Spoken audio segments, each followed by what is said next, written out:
សម្ដីមាសនៃប្រធានាធិបតីអាមេរិក John Tyler ប្រធានាធិបតីចំនួនទី10មួយអាណត្តិពីឆ្នាំ1841ដល់ឆ្នាំ1845ដោយលោកនិយាយថាខ្ញុំយល់ថាមហាជនមិនខុសណាពីកញ្ញាម្នាក់ម្នាក់ឡើយយើងកាន់តែតាមចែកចូលនាងកាន់តែរត់គេចពីយើងសិទ្ធិអំណាចគឺជាអាវុធសម្រាប់បង្កសង្គ្រាមនៅក្នុងខឿនសេរីភាពនៃមនុស្សជាតិផ្ដល់ជូនប្រធានាធិបតីនៃសិទ្ធិត្រួតពិនិត្យហិរញ្ញវត្ថុគឺសិទ្ធិប្រគល់នៅខ្ទង់ចំណូលដ៏ធំធេងរបស់ប្រទេសជាតិឲ្យទៅលើដៃជនណាម្នាក់ដែលគាត់ពេញចិត្តហើយខ្ញុំមិនចាប់អារម្មណ៍ដល់ការដែលអ្នកផងហៅគាត់ថាជាអ្វីនោះទេ 100% គាត់គឺជាអធិរាជប្រសិនបើថ្ងៃក្រោយពាក្យបរិហានិងសម្ដីមូលបង្កាច់ត្រូវបានលុបបំបាត់ហើយបើរដ្ឋអំណាចរបស់ខ្ញុំត្រូវបានមនុស្សទូទៅស្ងោះសរសើរនោះគឺបណ្ដាអនុប្រធានាធិបតីនៅក្នុងអនាគតមានឱកាសបន្តតួនាទីប្រធានាធិបតីដែលអាចនឹងទទួលបានការលើកទឹកចិត្តដើម្បីឈានទៅចាប់យកពុកប្រហែតមួយដែលមិនរណបទៅលើនរណាម្នាក់ជាមណផលប្រធានាធិបតីចំនួនទី11មួយអាណត្តិពីឆ្នាំ1845ដល់ឆ្នាំ1849ដោយលោកនិយាយថាយោបល់មហាជនប្រហែលជាវាបានអនុវត្តជាប្រចាំនៃកាតព្វកិច្ចមួយ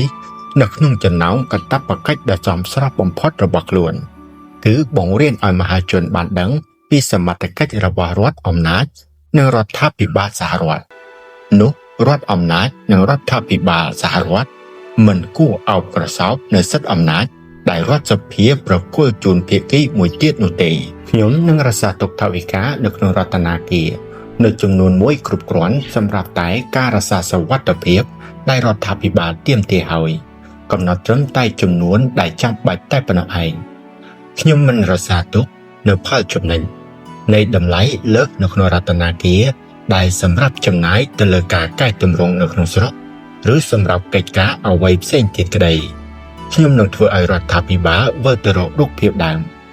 ដែលប្រជាពលរដ្ឋបានកំណត់ទុកពីមុនគឺរដ្ឋាភិបាលមួយមិនធ្វើសេដ្ឋកិច្ចពីមួយថ្ងៃទៅមួយថ្ងៃមនុស្សកាន់តែនិយមបន់សាក់ហើយប្រភេទមនុស្សឥតបានការតែងតែរិះរកគ្រប់វិធីដើម្បីផ្ញើខ្លួនទៅនឹងកិច្ចការសង្គមដែលកំពុងវិវត្តហួសពីការស្មានខ្ញុំគិតថាពីពេលនេះតទៅនឹងគ្មានប្រធានាធិបតីអាមេរិកណាមួយនៃគណៈបកទាំងពីរទទួលបានការជាប់ឆ្នោតដល់អាណត្តិទី2ឡើយមូលហេតុស្ថិតនៅត្រង់ការលើកស្ទួយរបស់រដ្ឋាភិបាលនេះឯងដែលនឹងបំផ្លាញជំនឿរបស់ប្រជាពលរដ្ឋទៅលើប្រធានាធិបតីគ្រប់រូបទោះបីជាប្រធានាធិបតីនោះ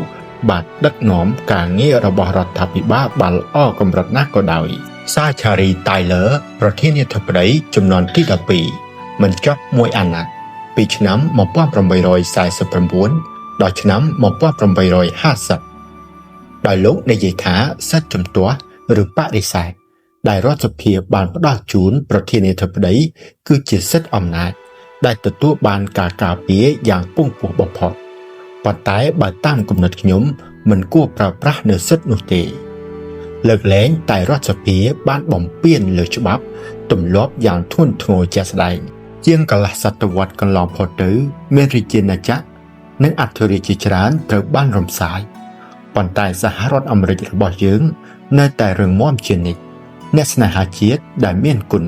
កសាងប្រទេសជាតិក៏បានលាចាកលោកនេះទៅហើយប៉ុន្តែសហរដ្ឋនៅតែថិតថេរគង់វង្សនោះគឺជាវិមានរំលឹកគុណគួរឲ្យមោទនៈសម្រាប់នឹកដល់ពួកគាត់តាមមតិខ្ញុំការរំសាយចោលសហរដ្ឋគឺជាការខាតបង់ដ៏ធំធេងបំផុតតាំងពីដើមរហូតមកសុភមង្គលរបស់យើងផ្ទាល់និងរបស់មនុស្សរាប់ពាន់ចំនួនក្រោយទៀតគឺអាស្រ័យលើការថិតថេររបស់សហរដ្ឋនេះទោះបីមានគ្រោះថ្នាក់មហន្តរាយណាមួយគំរាមកំហែងសហរដ្ឋខ្ញុំនៅតែឈរខាងអ្នកនិងការពារអ្នកឲ្យគង់វង្សជាដរាបការការពារដោយសិទ្ធិអំណាចទាំងអស់ដែលរដ្ឋសភាបានប្រគល់ឲ្យខ្ញុំ